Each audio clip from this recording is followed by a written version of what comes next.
Hey everybody, this is my wife's tank, and earlier today she told me it looked like she had one of her bulbs burned out in here. And I gotta say, now that I'm in here seeing the tank, I'm gonna have to agree with her. She's definitely got one of the bulbs burned out in there.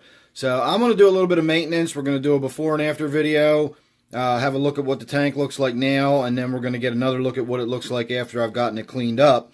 But in the meantime, I need to figure out what kind of bulb we've got in there and replace it. I know what style bulb it takes. I just don't know whether it's got an LED or a fluorescent. It's probably got LEDs. I have LEDs in just about all of my tanks.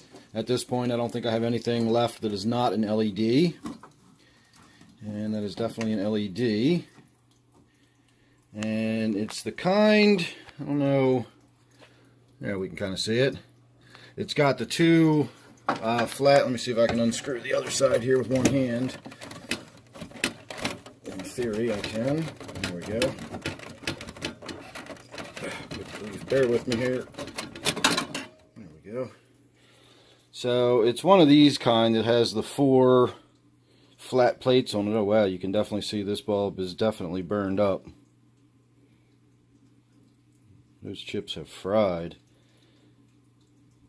So I don't think I've got another spare one of these, but I do have another bulb that is considered a corncob LED, which is a similar shape bulb, but it just has little chips all the way around the outside facing outwards, and if you were to look at each of the little yellow dots, they would appear to be like a corncob, which is where it gets its name.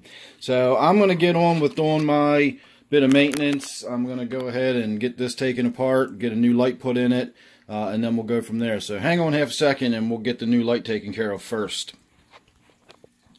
Alright, I'm back. So this is the corn cob that I was talking about. It even has a couple of chips there on the end. So let's get this screwed in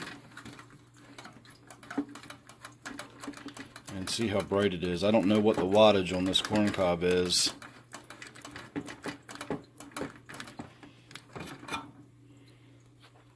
It's pretty bright, so let's see what this looks like on the tank.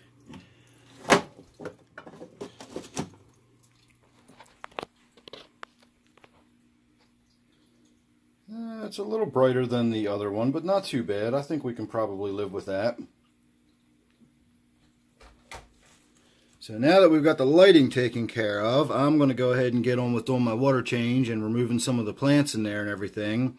Although now that we've got that really bright light on there, I don't know if I want to remove any of the plants or not. It almost seems like the plants are going to be the sort of buffer to prevent the tank from having a algae explosion with all that light in there now. I don't think I don't think I bought that corn cob for the intention of putting it in a fish tank. I think that's what I put in my fixture out on the back porch, in my porch light. So I think that's probably a bit overkill in the fish tank, and I'll have to give it a few days and wait and see, and in the meantime I can order some more, and I may as well replace the other one that's in there too and just get a set so I've got two equal bulbs. But at any rate, I'm going to go ahead and get on with doing the water change and everything. We'll see how I decide to work the plants and whether or not I remove any of the plants or not, so you're just going to have to wait a couple of moments and find out. So let me get on with it, and here's a look at your before.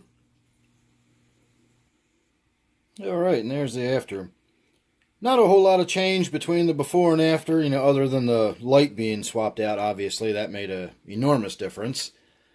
But the only thing I did during the water change was remove one chunk of anubias from the bottom, which you probably didn't even notice.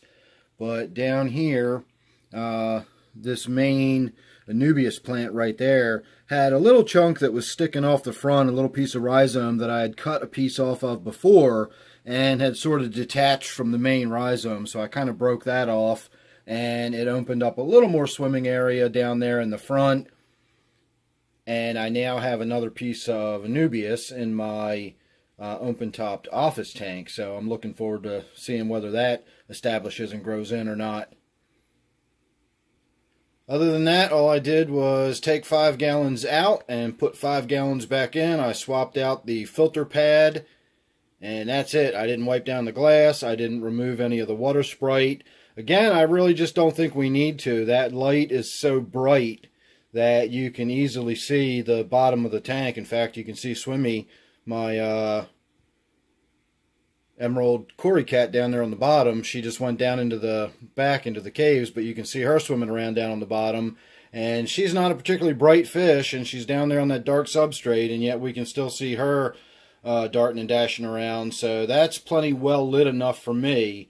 And I think if we removed any more of that water sprite, or removed any of that water sprite, in fact, because I didn't remove any of it at all, I just think that would be way too much light getting down into the tank, and we'd have even more issues with algae in this tank than I already do. Now, one of the things that helps keep the algae under control in this tank is the snails. You see all these little black dots either in the water sprite itself, on the stems, and on the roots. A lot of those are not root nodules, but they are actually snails that are up there in it. There's a big one on the glass right there. That one might make it down into Butterbean's tank for dinner tonight. So that's it. Simple water change, not a whole lot going on, but there's a nice little look at one of the tanks that I don't shoot very much video of, so I thought we'd try to get a few minutes of it now that it's all finished up. Nice clean fresh water in there and everything else. So make sure you're subscribed. You don't want to miss anything I got coming up. You never know what it's going to be. And then don't forget, of course, this one here, as I said, is my wife's tank. So thanks again for watching. Hope you enjoyed this one, and I will see you real soon in the next one.